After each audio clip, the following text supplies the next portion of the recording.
Good morning from beautiful downtown Blue Ridge. I'm your host, BKP. I'm here with Jane, Rick, and Bruce. Now, you checked him off. He did meet the required time. The requirements. He was off the proper amount of time that was required just double by checking. FCC and BKP rules. Like that. Yeah, same sentence. And we're glad to have Bruce back. Good to be back. Glad to have you, Bruce. That's over, Bruce. Broken Bull. Tupelo Tea and New Blue Home and Gift. Folks, this is where we have our all-star political panel. We have so much fun, but we do get serious here. We do talk about the issues. We get serious. We talk about what's going on throughout the week in our country and maybe the things in our country that our president is doing or Congress, Senate that affect us right here in small town America. I say this over and over, and there's 4 or 5 different directions, but rural America is not buying into the hype. Agree? Agree. Totally agree. Agree. Agree? Yep. Agree? Agree. I mean, they just diss the fake media. They don't believe in polls. They don't even want to talk to news people. And the funny thing is, the Dems don't even realize that yet. I don't think they have a clue. Well, okay, let's go back to Tuesday, the national election that was here local in our state in the 6th district to replace HHS Secretary Tom Price. Before we get there, let's start at the beginning. You know, when Trump come into office, he obviously is starting to pick throughout the country Interior Secretary of Interior, HHS Secretary, Budget Director, and what's the 4th one? Am I missing it? Oh, CIA Director Mike Pompeo, right? Mm-hmm. So we have, so he comes in and he picks out, knowing there has to be special elections in these areas, right? So you got Mike Pompeo, I think it's the Kansas 4th or whatever the district, but you got Mike Pompeo. You got Montana, which is only 1 representative because of population. South Carolina. You got Mick Mulvaney, Georgia, and Georgia Tom Price. So the president has run the table of everyone. Nothing. His picks have cost nothing to the Republican Party. Now, where I'm going with that is the 6th district. The concern I had, I just want to know if any of you were concerned, not so much with Jon Ossoff, but the amount of money. Were you concerned? Of course, yeah. I mean, anytime you get $30 million or whatever the final number is, thrown into a campaign, more than they'll ever spend again, probably. What, 250,000 votes? Yeah, right? Exactly. Right. Yeah, the ones that turn out. I think there's 400 available. I think it was 224. 220? Right. I knew it was around a $250,000. Yeah. And so anytime they spend that kind of money, they can't replicate that in any other race around the country. I mean, they've already blown their wad. They had to try to, and it got to the point where it was just like one-upmanship. Okay, I'm going to throw a little bit of money here. We got to win. I'm going to throw a little bit more money at you, and then I'm going to up you one. You know, who was going to finally be the one to go? Okay, I'm all in. Were you concerned? Go ahead, Bruce. To keep it in perspective, the outside PACs and everything for Karen Handel spent, I think, in the high teens. So between the 2 campaigns, it's almost $50 million. Almost $50 million, including that PAC. But he more than doubled her spending, though. More than doubled her spending. Well, I saw a little bar chart that had the outside PAC numbers almost close to 20. Were you concerned in that race, basically, on the amount of money that was being spent? Sure, I think everybody was. That was my concern, because I said Monday, the day before the election, that Karen would win, and I said I wouldn't have been shocked if it was 1,000 votes. I will own up to that, because that was the variable that I could not really see what will happen here in the 6th district with $50 million. So I have to say that was the variable that I now see.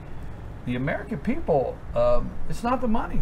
They're seeing through that. They're going to the internet. They're able to read the articles. They're able to do their own research. Do you agree? Yeah. What was fun, in hindsight, it was fun because the night that the election returns were coming in, you know, you kind of sent me to school on where to go, and all of your reporting on Veteran News comes right from the Secretary of State's office. Right. That is the go-to place, folks.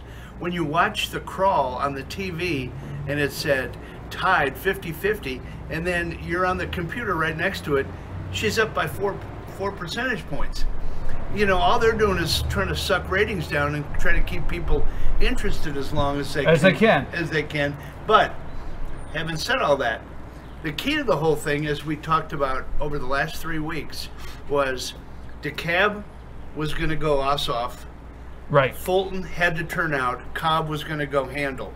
And you and I were on the phone, and I said, DeKalb is all in. Every precinct 100%. It's over. And she was 4 points up at right. that time. There was no coming back. And there was no coming back, and that was 10 o'clock at night. Yeah.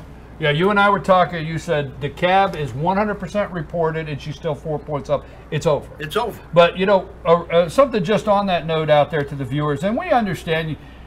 No, we don't understand you going to the New York Times, but we understand some of you in you know, the errors of your way go to the New York Times. Sorry, watch CNN. The failing New York Times. Okay, the failing New York Times. But the point of that is all of them that had results, there were different margins. But the reality is I've worked so many elections, and you go to locally over here, and you have your election coordinator, and you have your precincts come in. It's this simple. And they sit there at the computer, and they upload it. And it automatically feeds it instantaneously. It is real time.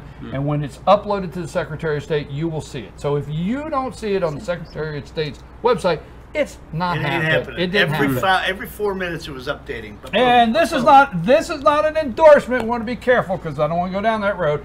But I would want to give the Secretary of State, Brian Kemp, credit because they're very easy to read. Oh, I mean, at results for the Secretary of State, it's very. But was there a lag between the Secretary of State and the crawl? No, they were embellishing it just a little. Yeah. You know, like when she went up. Well, when she went up 4 points, there were several that was still neck and neck, 50-50. Yeah, so dead heat. And knowing it was basically. We didn't over. get to the 10 o'clock news yet, and we need to get people to need our lead in. We need our lead in story to be relevant.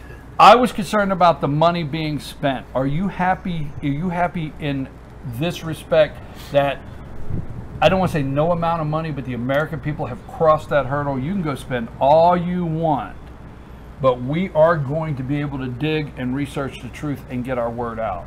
Are you? Is that somewhat a good feeling today that failed, especially Nancy Pelosi and that amount of money? Well, I didn't have a strong feeling that Handel would win. I had no idea who would win. I think it would be I thought it was going to be a total toss-up. I was just waiting on the answer, frankly, simply because all of that money was spent. That was my concern. And so that is a big concern because my daughter-in-law, I'd go to their house, and every time I would go there, Ossoff would have this thing snuck on their door. Every single.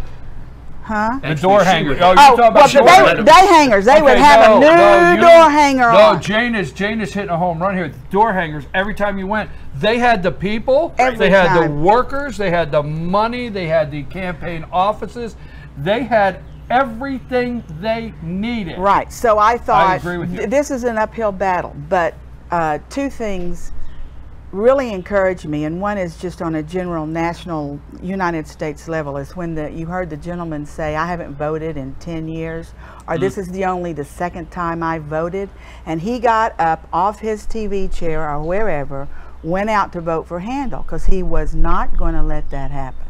So that to me is kind of a capsule of what we, the middle American deplorables, we're not going to let it happen. We are not. I want to be honest with our viewers and everyone out there, and you know all too well. I said Monday, Karen will win. Karen will win. It could be 1,000 votes, and if I get up tomorrow and Ossoff is the winner, I would not have been totally shocked. I did not know what, but there was something at the end, and I played it the next day, Tuesday. At the end of my show Monday, I did the fear factor. We'll call it the fear factor. Hope we don't hear from their attorneys in a minute. But there is what I call the fear factor. You know, when the reporter walks up and they're saying, we're Fox News or whatever, and we're at Joe's Diners, and he's a pancake king of this small town, what do you think? I don't think people are talking. Tell me what you think of what I call the fear factor. Because there was finally a pollster on TV yesterday. I can't remember. It was probably Fox. But there was one that finally came out that echoed what your sentiment. He said that the paradigm has changed. The polling has not caught up with the way things are tracked. And there's a lot of folks, just like you said, that represent that 3 to 4% factor that you can't count on. It's not there anymore. That's right. It's not there anymore because they don't want to talk about it. It's their private time. When they get in the voting booth, but boom, they don't want anybody to know. They're not going to come out and give you an accurate exit poll. They're afraid to put yard signs in front of their house. Yeah. Because the left has become, so they're angry. They are angry, and they're dangerous. Worse than dangerous. They're violent. They're dangerous. I call it a domestic, homegrown, radicalized liberal terrorist. Walked up and said, "Are those Republicans or Democrats practicing? I want to make sure I shoot at the right group."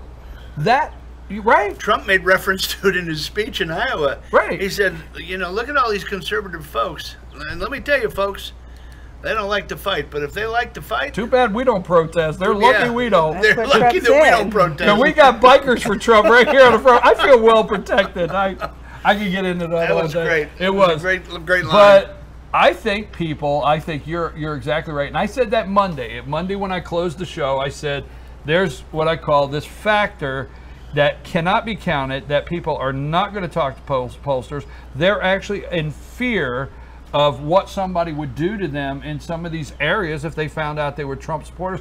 I read articles. How many times a day could you go online and actually see where somebody had Trump on their back window of their truck and came out and it was smashed? Right? Yeah, Stuff like that left and right. Nasty. But going forward, where are the Democrats going to spend their money in 2018? They don't even know. Yeah, they ain't got a clue what yet. places are they going to spend big money? Bruce, yeah, I love it because they have no idea. I've sit here since Wednesday and thought, well, they're trying to say it's time to get rid of Nancy Pelosi. She's 77 years old, and that's not the point. But I think we have all seen her struggle at the podium, remembering where she's at. One day you'd never get her to admit that. But one day she thought George Bush was still president, right? Several times. Right. So for the last 2 or 3 days, and then you guys the Democrats up there whispering that Nancy needs to go. But then on what's the flip side, we hear she has been the best fundraiser of anybody, the #1 fundraiser of anyone in the United States congressionally. But then what did it get them? All it got him was money. It didn't get him anything to run on. Where do you think they go for 2018? What do you think they do? Asking you. No, I mean, he brought it up. He brought the great question up. It's good for discussion. Well, Rick, that means you. Oh, I'm sorry. He brought up a question. All right, now you're both are ganging up on me. Well, no, I mean, I've seen Nancy Pelosi do stuff like that at the podium. No, but I mean, do they have to spend money in the states that, California, Oregon, Washington, New York? I mean, do they really need to spend any money there? I really don't know. I don't know where they go. I mean, I'm with you. They have got to get rid of that. No, they have to, but we really need to keep her around. That's what Trump says. We need to prop her up. Didn't you love that tweet? And crying Chucky? Crying Chuck Schumer? We need to keep the two of them around. Yeah, we need otherwise it's going to hurt the Republican Party. So, like myself, are you thinking, I don't know where they're going with this? I really don't. I don't think they do, like Jane said. What do you think? I truly don't think they know where they're going.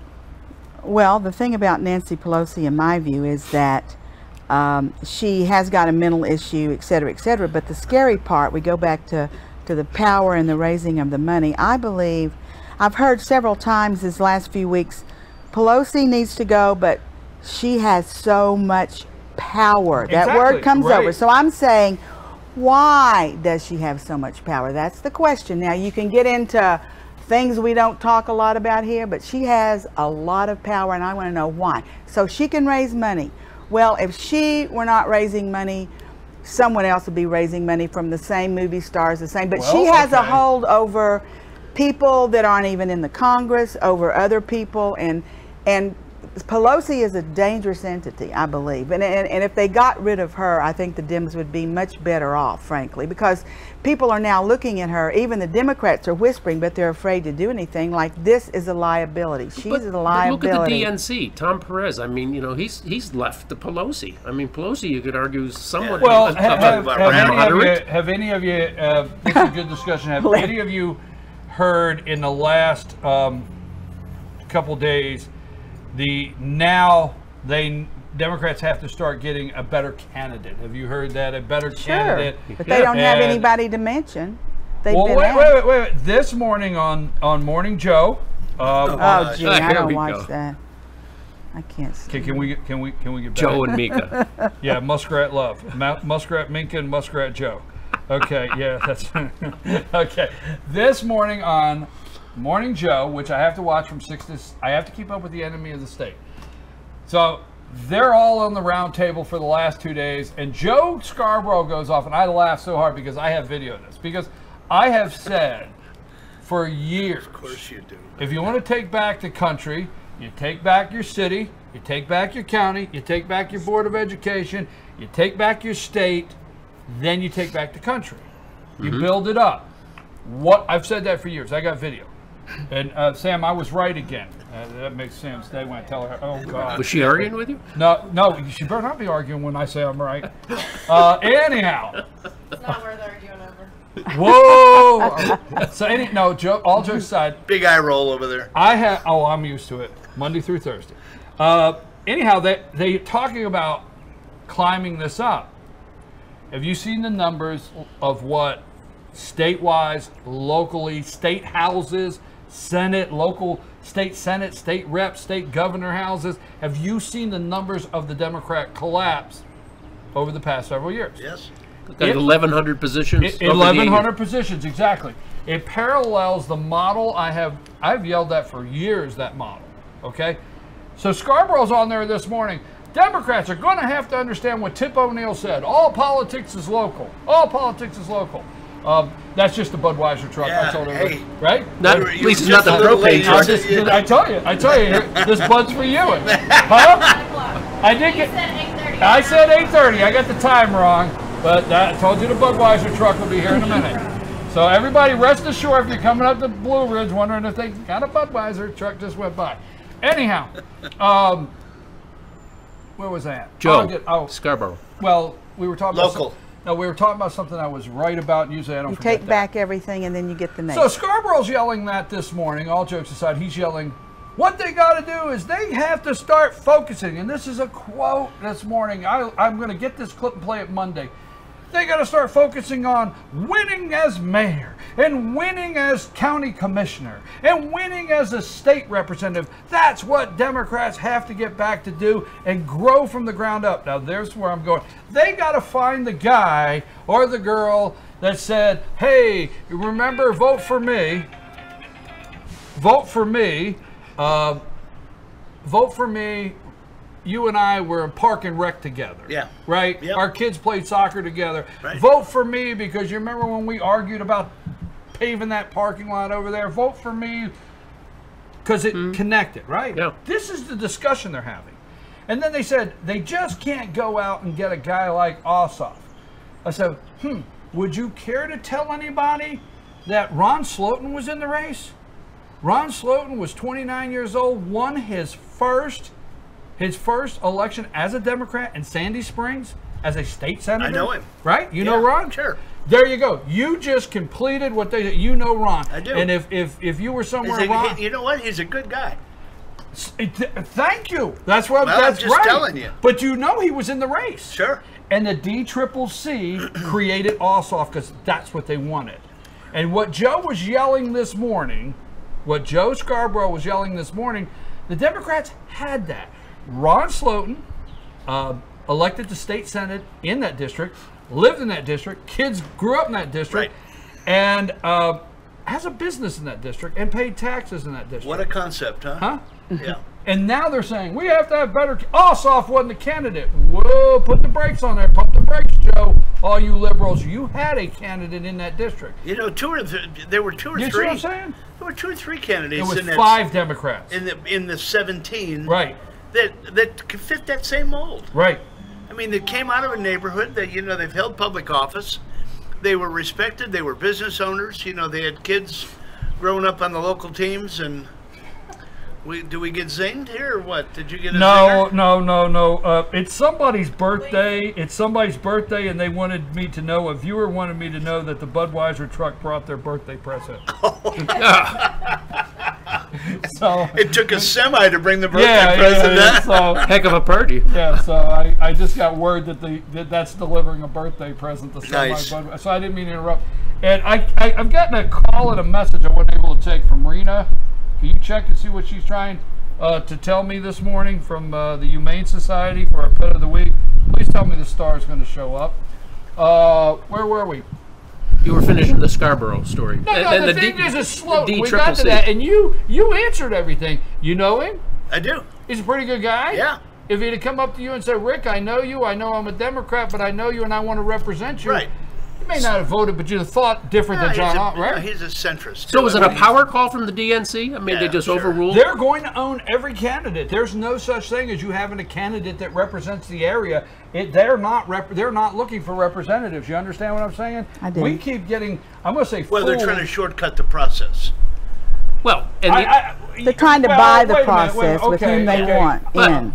I don't want us to get fooled in America to think that they really want to represent you. And I'm not a pessimist, but No. they're not interested in you finding a representative. No, they aren't. They want to buy whom they want. They want to move them in. They want to import Yeah. them, and they want to buy them with a bunch of money. They do not want a candidate that represents their district or their county. They don't want that in the Dem. They want whom they control, in my opinion, which is obvious to me with this Ossoff If thing. they brought someone out of the 6th district that fits the mold that we described, he wouldn't represent the values that they're trying to ascribe. Right, he wouldn't. Exactly. because they've exactly. gone left of that. Yeah, they Okay, want to well, control them and, as and well. the whole thing though. going back to the money, I mean, you know, and on the Republican side too, I think this reinforces people's idea about like politics and money. Yeah. And, you know, it's all about money. It's all about like, you know, the power brokers behind the scenes. Who would and, Ossoff you know, owe? drain the swamp. I mean, it Listen gets to- back to that. Who Trump, would he owe? Trump says, I don't know anybody. I'm not interested in anything about with people with money and the lobbyists. Ossoff, who would he owe? He owes a lot of people a lot of things, even though it Would've. funneled in through Pelosi and a few people. She would have owned him, absolutely owned him. Planned Okay. Parenthood dumped $750,000. I thought it. $713,000 Oh, or I thought so? it was more Yeah. than that. No, I thought it was $1 million. In the Three sixth. quarters. Yeah. In the yeah. Ossoff. And Ossoff. Planned Parenthood dumped $750,000. You think they paid for those ladies on that ad? That Mindy, that doctor. No, not well. There With was the- a with doctor. with the 2-star rating as a bedside Yeah, manner. you did. I need a backup. my Lord. I need a backup. Dick Williams did call her a troll or something. Yes. Right? I wasn't the one. Dick No, Williams did it. Dick Williams did. Okay, yeah. that's in the Georgia game Yeah. for you. And then Dunwoody Crier. Dunwoody Crier. Let's get it Yeah, all out. send all your messages to the Dunwoody Crier on that one. And but you're 100% right. You remember the commercial with the 3 ladies that were talking about Karen Handel wanted to do away with women's health care when it came to breast cancer. Right. Where poor people can get health care, you know, and they can't get it anywhere else. And yeah, the Planned Parenthood, $750,000, $750,000. you think they could have bought, you know, mammography machines or, you know, what? Yeah, I was you just know, thinking that, right? Exactly. Maybe they could have invested that into women's health.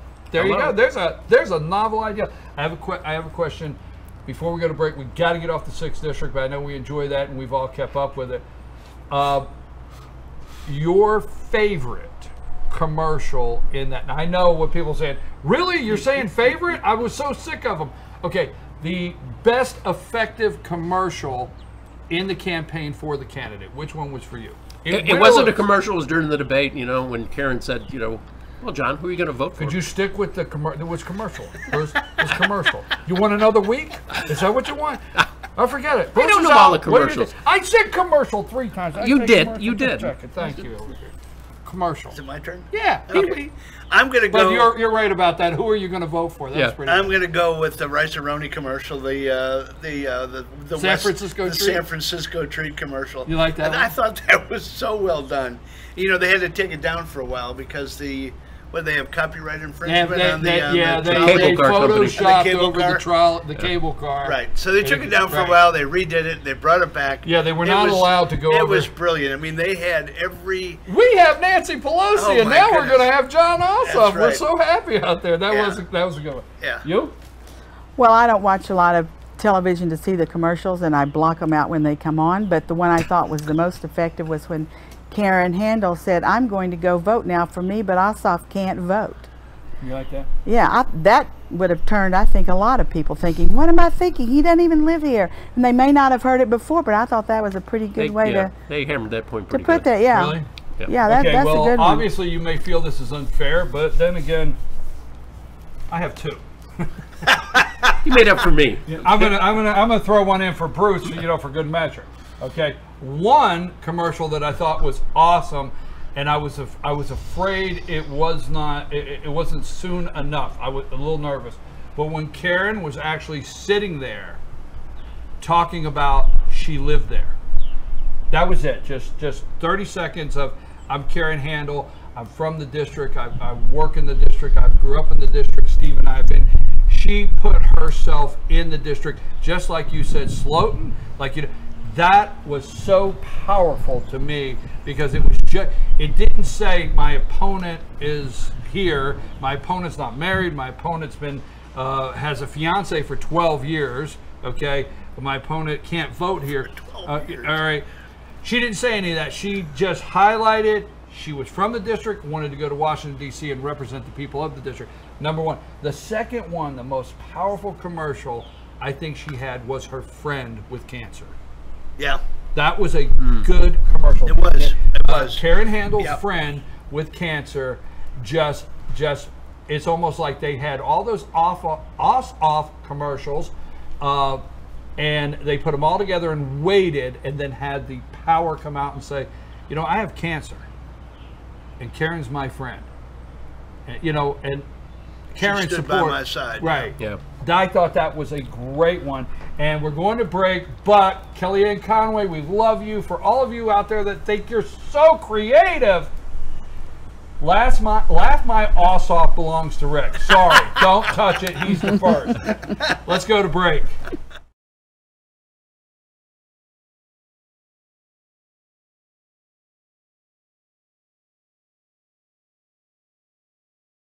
Spider-Man isn't the only hero in town. Look, there's Pizza Man with Cheesy Bites Pizza. Thanks. And it's 28 poppable, cheese-filled bites baked into the crust. Spider-Man has Spidey sense. Pizza Man has Cheesy Bites Pizza. He climbs walls. He climbs stairs. Spider-Man has superhuman strength. Pizza Man has, yup, that super cheesy, crowd-pleasing Cheesy Bites Pizza. No one out-pizzas the Hut. See Spider-Man Homecoming in theaters July 7th. Circuit World, brand name merchandise at unbelievably low prices. Furniture, appliances, and electronics. Circuit World is locally owned and operated, serving the tri-state area. Circuit World has highly trained professionals to help. Visit your hometown Circuit World today. 3 locations in Georgia: Ellijay, Blue Ridge, and Blairsville, Franklin, and Murphy, North Carolina. No credit checks, so let Circuit World deliver to you today. North Georgia Diamond is your source for diamonds. Come on in to view the area's largest selection of fine jewelry at North Georgia Diamond. All repairs and designs are done on-site by our jewelers. And North Georgia Diamond has the lowest prices on loose diamonds. You can also sell your gold, silver, and coins at North Georgia Diamond between Walmart and Lowe's in East Ellijay. Locally owned by Bill and Allison Craig, North Georgia Diamond is your source for diamonds in North Georgia.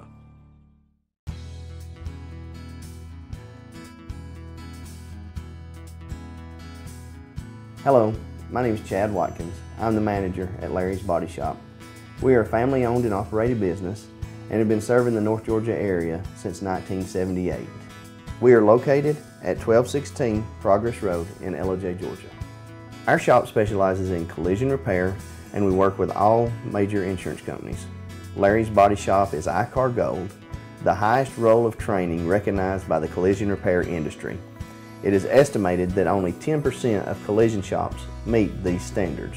Our shop consists of state-of-the-art equipment such as laser measurement system, down-drive spray booth, spot and MIG welding equipment. All of our paints are mixed on-site so that we can guarantee your paint to match every time. I know that having an accident can be a stressful event. We take pride in making sure our customers are satisfied with the repair of their vehicles. Our waiting area is clean and comfortable with free Wi-Fi and refreshing beverages. So if you're in an accident, stop by and see us at Larry's Body Shop. Hi, I'm Rhonda the Mattress Lady, and this is my husband Gary, owners of Mattress Overstocked in LJ next to Walmart. And we want to earn your business. From the time you walk in our door to the time we deliver your new mattress to your door, you will see the difference. Our selection and prices are the best in North Georgia, and customer service is our top priority. So y'all come on in and let us help you find the right mattress at the right price. That's Mattress Overstocked in LJ next to Walmart.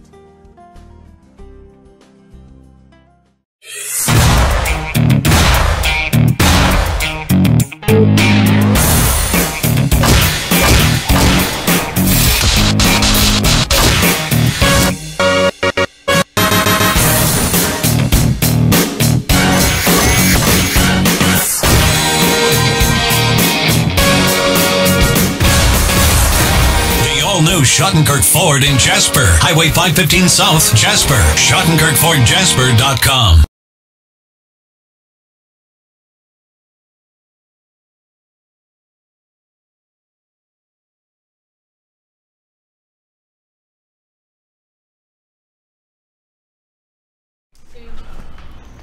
I'm almost ready. I'm tweeting. I'm worse than Donald. Just like Donald with tweeting. You know what I mean? Do you tweet?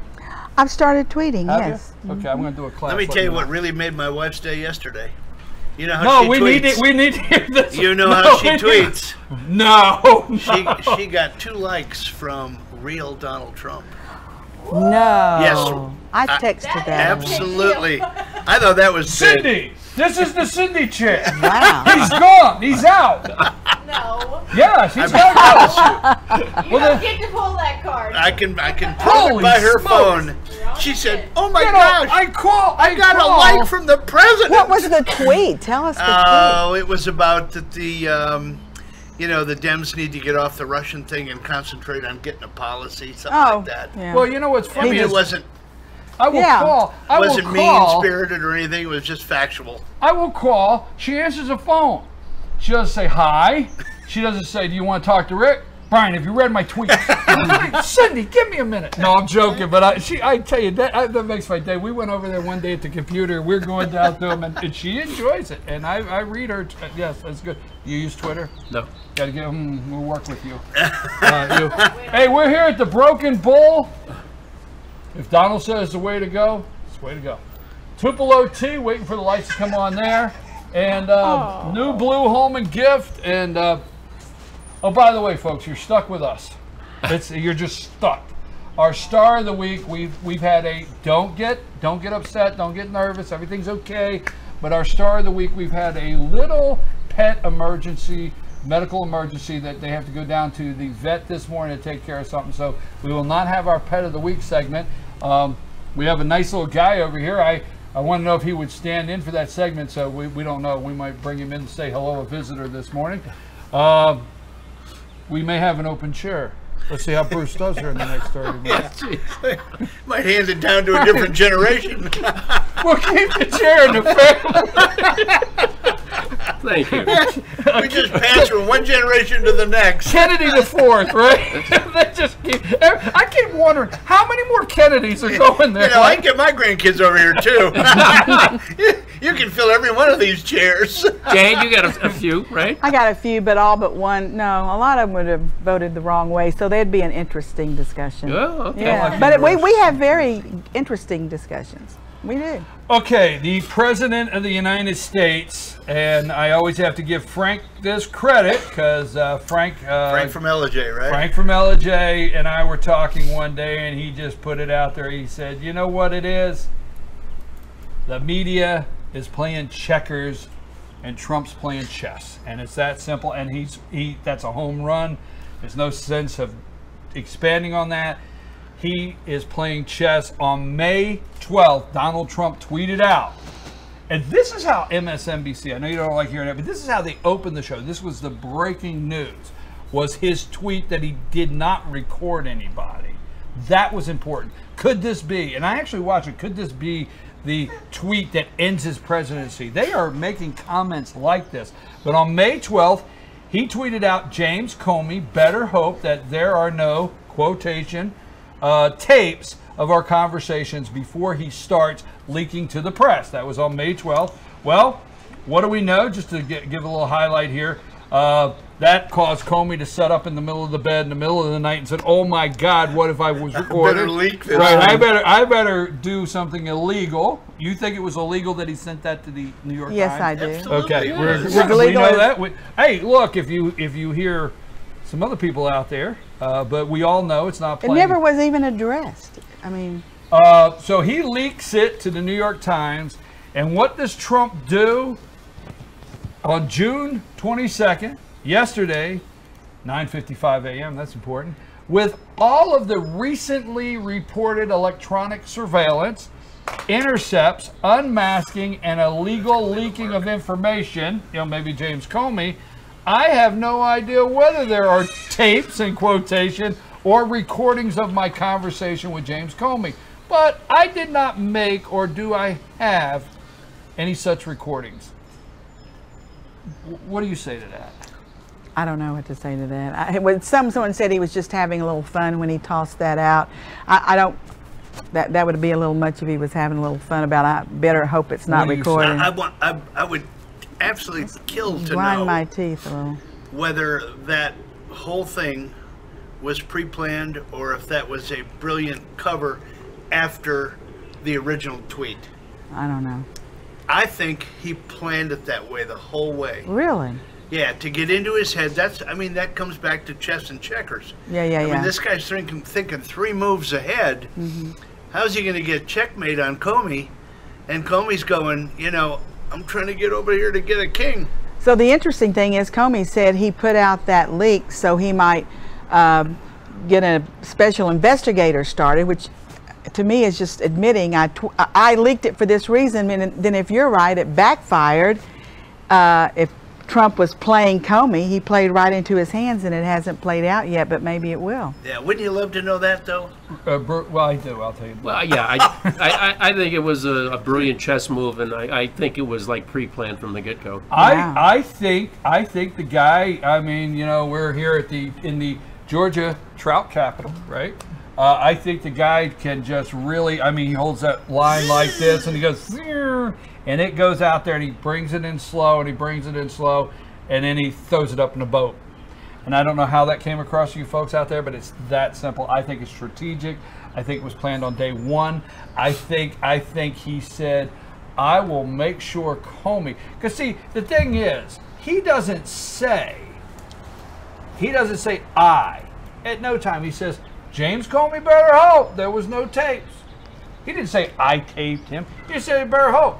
That at the restaurant, right? At the restaurant, the flowered lapel I was wearing in my lapel didn't have a microphone. I'm serious. But it had a camera. That's all he said is you better hope. It had a right? squirter. What did that do? That caused James Comey to flinch. He calls his friend over at Columbia University in the law school, says you need to call New York Times, get this out for me so I can get the truth out. So Donald flushed him out.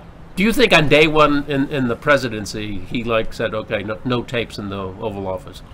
Well, I don't know about that. I don't know because they say the Secret Service runs the equipment, right? It has to have the green light. I think the Oval Office is bugged. Period, right? Period. I think anything he says there is fair game. Well, after what happened during the campaign with the tape from 6. I heard a report, and there was a litany of, it was more than 20, I think, of the leaks and the issues around the leaks, and I can't remember the reporter's name, but it was the reporter that wrote about Comey's notes after the talk.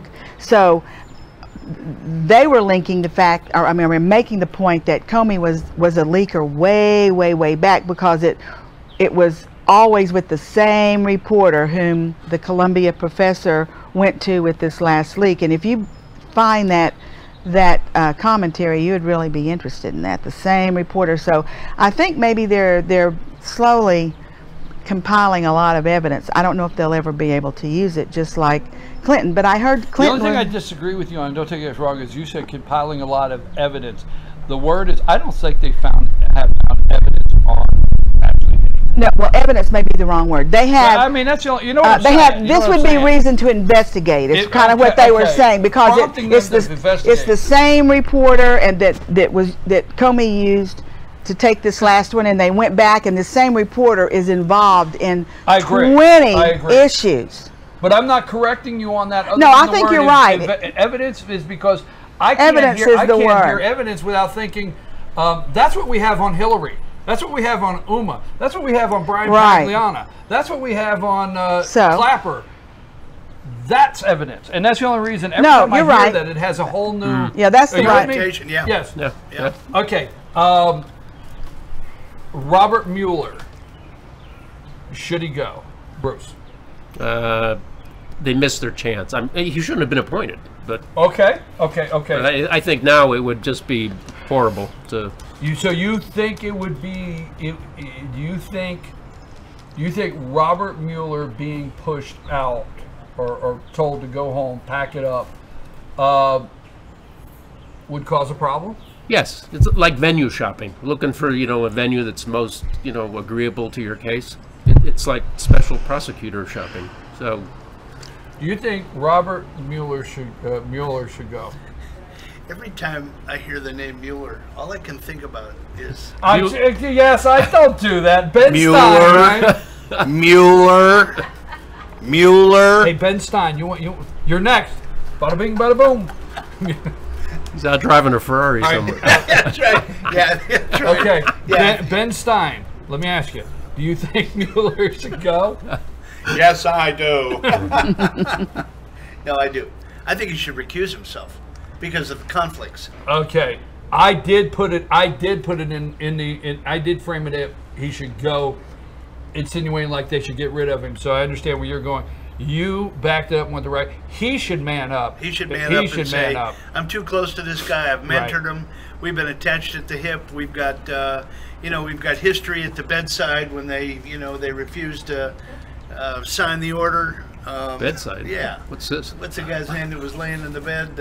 God almighty. I have to tell you everything. It's Jon Ashcroft. There you go. John Ashcroft laying in the hospital bed. Yeah. They wanted to re-up the Patriot something of right? And he wasn't going to let them do it by the hospital bed, and he rushed to his side and stopped him from signing. Did I get it? You do this every day. Yeah. But we're doing this 1 hour a week. Yeah. But I will tell you this. There's times when I can't remember where somebody's at or name, and I get a little text message across the room. So I want to thank Samantha for helping me. Like the other day, Montana, Zeke with the interior. I did not know that. I'm coming clean. Did not know that. But Ashcroft, I knew that. Yes. Do you think Mueller should go? Well, he can't go now, I don't think. I think that if he was going to recuse himself, Mueller, whatever, the mule, if he was going to recuse himself, he would have done it when they appointed him. And so he didn't, and he's not going to. It's all padded. We can see the people he's hiring, the attorneys he's hiring. They've all contributed Hillary. So the only good thing that can come out of this, and I believe it will come out, that Donald Trump will be totally vindicated because they aren't going to find anything. So the Dems are going to have to say, we padded this, we did that. They couldn't find him guilty, and that's going to close the case. If he recused himself now and another one was appointed, then there's a shadow over it for the rest of the time. Do you know? Have you noticed? Are you with me? Now, if you say Mueller one more time, I won't even wait. I will not even wait. I will not wait to go to commercial. They will witness you getting tossed right here live on air. 2 empty chairs coming back. I like Mueller. I like Mueller. Sam won't let that happen.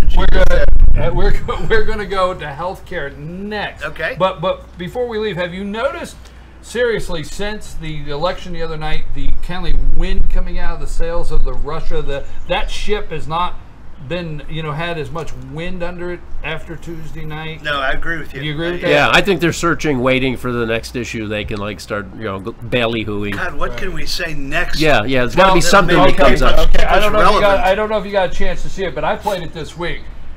Trey Gowdy just went for the throat against Jay Johnson. Love that guy. Trey went for the throat the other day against Johnson. And he says, Trump is getting a lot of heat calling it a witch hunt. It is, because it's tunnel vision Republican. His campaign was a collusion. But it's like Trey Gowdy said, and I'll just paraphrase it, you can't call this a true Russian and hacking on our election investigation without bringing in the DNC server. You can't come out and say, oh, it's 100% that the DNC server was hacked by the Russians without bringing that into the total umbrella. So if you don't have the server, we've never seen this server. They tried to get the server, you know all that. Yeah. That's the crux. And yeah, he offered his services They and they turned him down. went to get in, they weren't allowed. Rick sent me the email the other day of, don't forget the hammers on the laptop, right? Yeah. That was part of pleading the fifth. And, Exactly. And then we got nothing out of it. They all pleaded the fifth, Uma and all of them, right? And said, the security guy? Right, you're right. If you will come talk to us, bring your laptops and we'll take a hammer to them before you go in, right? Yeah. Can we go back to the Jay Johnston? Go thing? back to it. One of the underlying things that he said in his testimony that's not getting reported enough, and you brought it out probably about 2 to 3 weeks ago, I believe, is Johnston kind of floated out there that this hacking is an attack on our infrastructure. Did you get that? Mm-hmm. Attack on the infrastructure. And what does that mean? That means that they're looking for more federal intervention at the state level, which is nothing more than trying to control the elections or put these people that certify the elections in an untenable spot where it said, boy, I don't know, we might have been hacked. Brian Kemp, the Secretary of State. Remember what took place in the election with Brian Kemp, the Secretary of State? Hammering them. Okay, I interviewed Secretary of State Kemp. I have it on my website. I interviewed him immediately after the election, and I asked him about the possible Russian hacking into our system here in Georgia. And he said, I know our voting machines. And he said, Brian, they cannot be hacked. Our voting machines cannot be hacked. And he explained the process. But the point is, what have I brought up multiple times is I brought up to you the states, okay? And what concerned me the other day is just a little clip that concerned me the other day was Marco Rubio saying something to the point, this could get to where a state may not be able to certify their election. And that just caught my ear. By the way, before we go, because I do want to get to health care, I want to come back and I want to get to health care. I think Mueller has to go, period. I think he needs to go now. And I think this last election proved, okay, that we could get past anything. Trump does it, we'll get past anything. We'll be all right. All right? Okay. That's what I think. Yep. Fire him Monday, move on.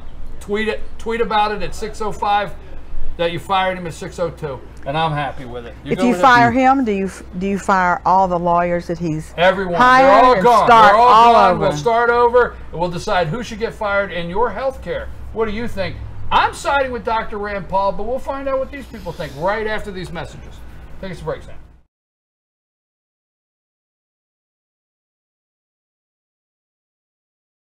Spider-Man isn't the only hero in town. Look, there's Pizza Man with Cheesy Bites Pizza.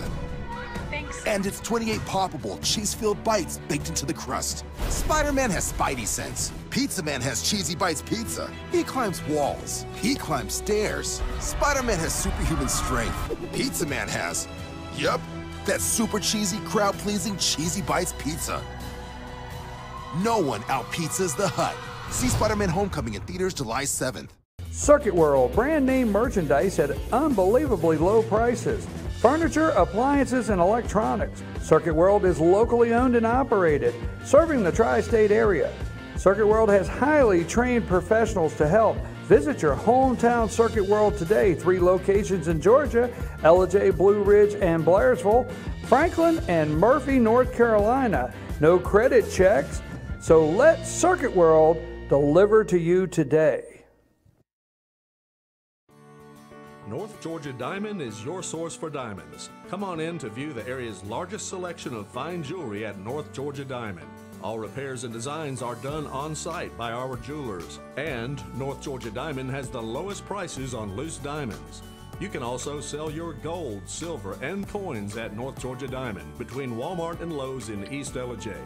Locally owned by Bill and Allison Craig, North Georgia Diamond is your source for diamonds in North Georgia.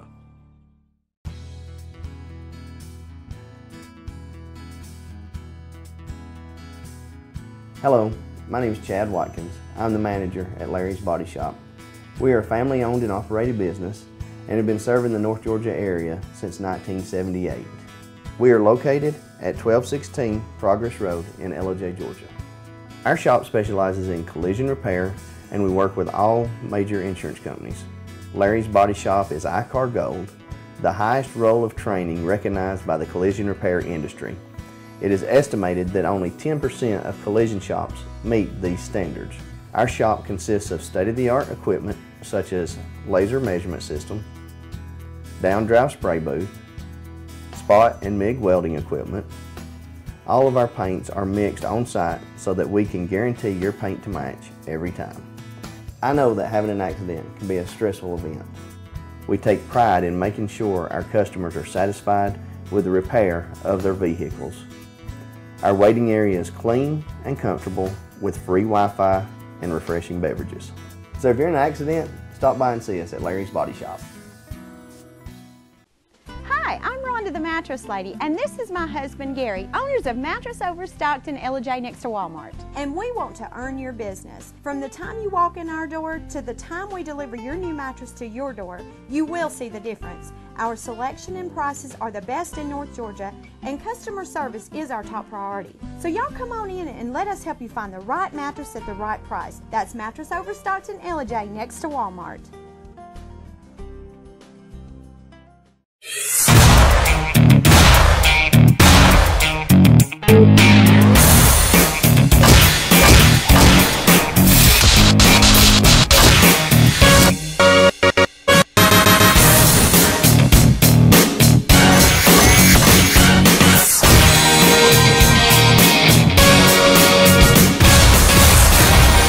New Schottenkirk Ford in Jasper. Highway 515 South, Jasper. SchottenkirkFordJasper.com.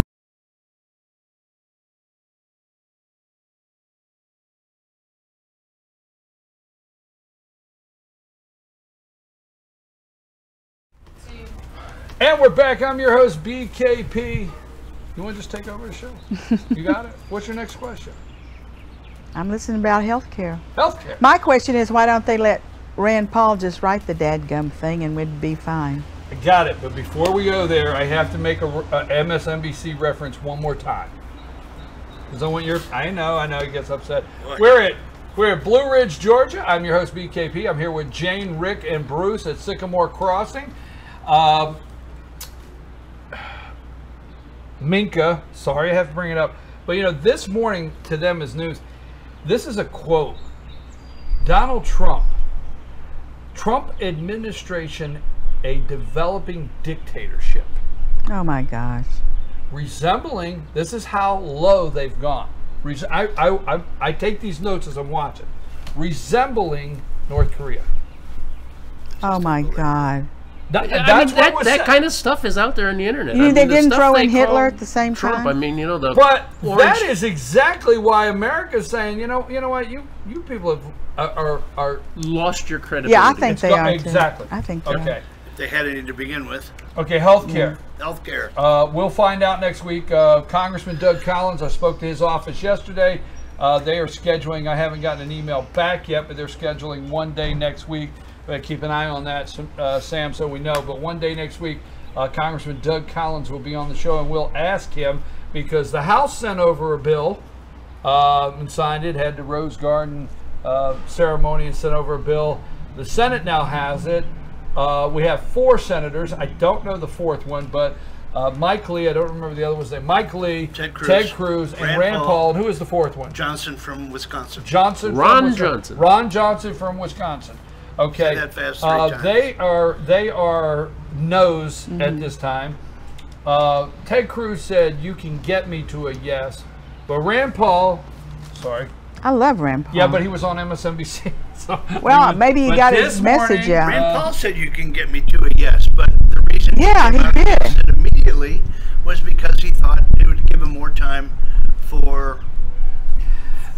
When I hear subsidy, okay, folks, when I hear subsidy, right. He said they didn't take that out. Being in business, one form of another, my entire life, nobody's ever walked up and said, "Oh, your profit margin was, it was only 3%. well, we're going to guarantee you a 10, so we're going to subsidize you 7%. It's never happened in my lifetime. There's a lot of businesses, things like that. Never in my lifetime did anybody subsidize my profit. Subsidy just turns my ears red when I hear it. So Rand Paul said, this is what he said this morning, I'm with him. I want it to look more like repeal and less like replacing to take care of not the insurance industry bailout plan, not just replacing for an industry. So what say you? I have not read the plan. It just came out. I've not read it. Get some time to look at the bullet points over the weekend. And I, for one, and I hope you out there will do the same thing, I have not trusted the people giving me the information right now. So I'm waiting for this weekend to do a little digging on my own. But what say you on what Rand Paul said? Correct me or help me better understand the repeal and replace. I was under the assumption that they couldn't just wipe the entire bill out, otherwise it wouldn't come under the 50 vote. Reconciliation. Right. Right. It would be a 60% vote. It would have to go to the 60 So for all threshold. intent and purpose, that isn't going to happen. So aren't they correct in assuming that they're going to have to try to pull it apart piece by piece? And isn't that what the Senate is trying to do? Don't know. What do you say about what Rand Paul said? Obamacare Light? Obamacare Light, but just recently this morning he says, it needs to look more like repeal, not an insurance industry bailout plan. Okay, but I mean, the insurance companies are there. They've been there, and one can argue whether they're, reaping windfall profits because of Obamacare, any government subsidies they get, shortfalls. I mean, if you take them out of the picture, what do you have? One payer, and you have nothing. So, the insurance company's got to be there. It's just, what role do they play? But they're not going to be there if we don't watch it. What role do they play, though? I mean, what limits or parameters do you put on them? Staying in line with Senator Paul, and I like to say Senator Dr. Paul, just to remind people, this is Dr. Rand Paul from Kentucky, Senator from Kentucky. He says capitalism does not work in healthcare because the consumer is disconnected from the product. I think that's a simple sentence, and I think it resonates, and I think you can't get any more truth in one sentence. They asked him this morning about the healthcare, and he said, I can sum it up in one sentence, and that was the sentence. Capitalism is does not work in healthcare because the consumer is disconnected from the product. Now, the two examples he gave. I don't understand that. Does he say he doesn't want insurance companies to compete? That's capitalism. No. You're disconnected. You're the consumer. You're disconnected from the product, which is healthcare. And there's all these people in the middle. Okay. All right, you're disconnected. And I'll give you the two examples he gave this morning. And I thought that they were outstanding. LASIK surgery. You remember when LASIK surgery first came out, $5,000, $6,000, 10 grand? Well, now there's ads all over the internet, and what can you get LASIK for? No jokes aside, $750 an eye or something. I mean, right? Yeah. He used that. He said, why is LASIK surgery gone from here to here? Because the consumer is connected to the product. And you're calling around and saying, well, I have a surgeon over here that'll do it for X. And there are more surgeons that are doing it now, but too. Again, I mean, that's elective surgery. That's the whole supply and demand. Right, but another thing, I agree with that. I agree there's going to be different pockets of what you can and can't do. But I agree with him fully. I have no, at 100%. Can't get any better. In a second example. Contact lenses. Well, that's his specialty.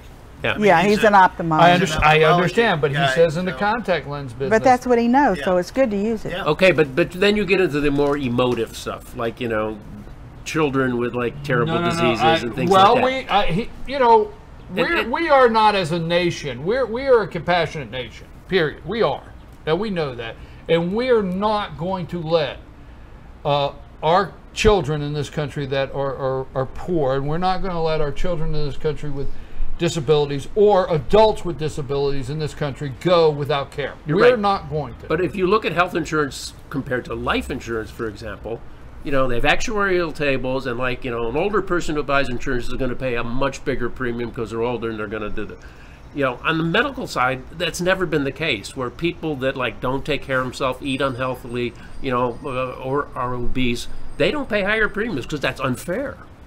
Well, then it gets emotional. That's because the Bernie Sanders of the world have gotten everybody, not everybody, but gotten a majority of the population to believe that health care is a right and not a privilege.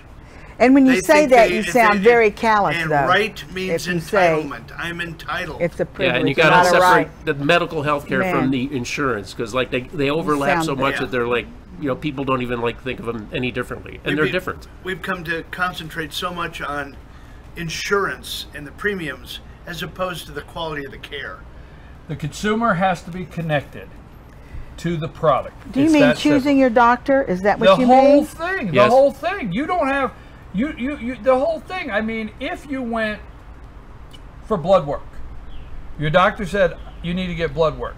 Okay. If you have insurance, you go into the doctor and you say okay, because you have insurance, you have a card. The doctor says, you know, we can do it right now, and you have basically until the payment of services, just not bill, comes in to show you what your insurance covered. EOB. Right. You have that come in, and you find out, and you say, wow, that doctor gets $392 to do blood work. That's pretty good. And you put it down and go on about your business because you had health care.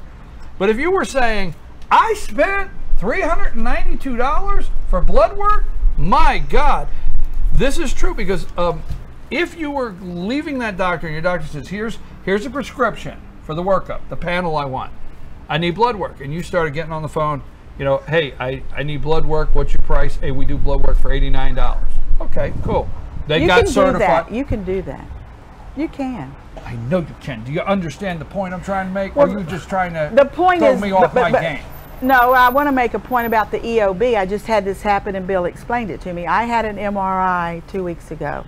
The EOB, which is explanation of benefits that the insurance tells you what we're charging, it was $4,800. I went, oh my gosh. Bill said, Jane, that doesn't mean what it costs. That's what they would charge, but that doesn't mean it. They have a price set that they will accept, which is probably $1,200 from the insurance. The $4,000 means nothing. They have to set it at $4,000. They have to set it to get it. And which is a joke, but that's the way it's working. They have to set it to get it. So $320 is not what your doctor's getting. And, yeah, so you got to think about that. And another thing is that having impact, Bill lost lots of patients because when Obamacare came, you cannot choose your doctor. He had treated patients for 20 years and their whole families, and they all had to leave. And there was weeping involved because their insurance. So you've never sit in a lobby and said, we recommend this, but we're waiting to hear back from your insurance company? Look, for surgical procedures, yeah. Yeah, that's surgical. Not tests. I've never. Well, they don't have to take a mole off or to, but big stuff. I think what Brian is trying to say, maybe somebody came out with this analogy and got hammered for it when something, I can't remember exactly what it was, but they made the analogy. You've got a middle class person who's not getting subsidies on Obamacare, and they've got a certain amount of money to spend, and all of a sudden they get a bill for $500 for insurance, or do they want to keep their cable and their cell phone, and they're not sick right now? What do? They opt for the cell phone and the cable. That's a good analogy. That's the disconnect. The consumer is disconnected to the care. Your husband and Dr. Raymond Tidman have sat right here and told me Dr. Raymond Tidman gets so upset. He comes out and he has patients, and he actually has employees that are there working with insurance all day and not caring for their patients. More than one employee. That's exactly right. And you got another one doing an electronic begging exactly right. And the disconnect between the doctor and the insurance. And I know Ray Tidman told me, he said, I came out one time and I told the person up front, you stay on the phone with the insurance, but I've got to do this and it's going to happen. And there's so many levels of the disconnect between you, your provider, and if your provider was providing you, not the insurance company, a value, you negotiate, or we do unconsciously. People think they don't, but even those that don't, we negotiate things. We go to the store, and they have the generic, and they have this, and they have this, and they have 3 of the same thing hanging, and this one's $2.99, and this is $1.99, and this one's 89 cents. We flip them over and see if the ingredients are the same, the effective ingredients, and when it says effective ingredients, this percent, you say, I'm going to pay 89. Why would I pay $1.99? You ever do that? You can't do that with insurance. I mean, my daughter had to go in the Obamacare thing. She had one insurance company.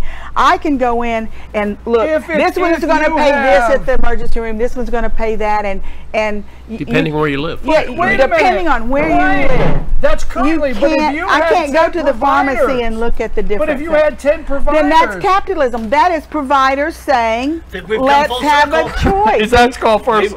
You're saying that capitalism doesn't work. It doesn't work because you're disconnected from the product. You have no choice. Can you get me out of this? And under Obamacare, a lot of the people that, younger people and all that, they were just paying the penalty. Yeah. Okay. I don't want to get stuck. We only got 3 minutes. We only got 3 minutes, so let me not get stuck. Let's push it to here. Are we going to take this Senate bill? I know 100% what you're saying. You're correct. We're probably on a parallel course. Are we going to take this Senate bill and accept that, remember, Part B and Part C, right? If we pass this, then HHS secretary can do this, and then we can come back and do this. Because I'm telling you what, you buy across state lines, if you sit down this morning and you can negotiate with 12 insurance companies, and then those insurance companies say, hey, Dr. So, we can't pay $4,000. We can pay $1,800 because we have to negotiate. We have to really get competitive for our clients. Do you understand? Mm-hmm. Do you think we should have enough faith to pass what they give us and pray for that Part B and C? I'm going to put my faith in Tom Price. I know him personally, and he is a good man and an honorable man, and he's there to make it right. So if Tom Price comes out and asks you to do this, I would vote for it, and I'm going to work on B. Now, the one thing I don't want to leave is a lot of people don't realize this, and I know this panel does, but a lot of people don't realize this maybe. Obamacare gave so much power to Kathleen Sebelius, which was HHS secretary, to enact things on her own, right? So actually, as soon as they passed this, Tom Price could work 7 days a week, rolling things out of it that he had the power to do. You agree? You agree? Yeah. You agree? Mm-hmm. I do. Okay, we're pushing up on 10 o'clock, and I want everybody to have their final thought. You want to go first? No. What? Oh, you want to go last? Yeah. All right. She wants to go last. Bruce. All the turmoil on university campuses goes back to, at least an article I read recently, Herbert Marcuse, who was a German, came to the U.S., became a U.S. citizen, philosopher, if you will, and he wrote an essay called Repressive Tolerance. And basically what it says is you cannot tolerate anything from the right, but everything from the left must be tolerated. And we can dig deeper into that, but Herbert Marcuse. Send me that. And you, sir? Some time ago, the DNC sent a 30-year-old mysterious candidate into the 6th district to run and be robotic, do everything that he was told to do, ran a brilliant campaign, and when he got beaten, he left the same way he came in, enigmatically through the back door into the darkness without talking to anybody. Can't do it that way in this country. You got to start from the bottom. Well, what comes to my mind is, I don't know if you caught it. Before you start, we went from left to right, because you're right. Let's go to the hard right now. Yeah, let's go to our right now. Definitely hard right. There was a young man from Williams College. Did you see him? And he was testifying in front of the Senate. Williams College, some say, is the most liberal college in our country. It is. I know people who have been there. I mean, it is so liberal. And he said, I didn't get if he was a liberal. I don't think he was anything but he said the fact is, we haven't invited a conservative speaker on our campus at all. I'm here for an education. I want to hear both sides. I mean, that was so nervy, and I gave him a standing ovation in my living room. He had enough guts to do that, because my son goes to a private school in New York, and my grandson, he's a conservative. And he and 4 other guys were conservative in the junior class, and he said, we can't talk about it or we will be ostracized in our school. Repressive tolerance. I'm telling you. So we all are talking. Herbert Marcuse. It is just really discouraging. But that young man who sat and testified in front of the Senate, I need to know his name. I think that he will go well. We need to keep our eye on him. You know, can you send me that? I will. Yeah, I'll send find me that. I want to leave this morning by saying just what a joy it is to be able to be here with Bruce, Rick, and Jane. We have so much fun, and I think you can tell out there that we are friends, we're close friends, and we enjoy this, and we have a lot of fun doing it. And Bruce is really not in as much trouble as Rick leads on to believe. But Rick usually calls me right after the show and say, hey, what do you want to do about Bruce? But anyhow,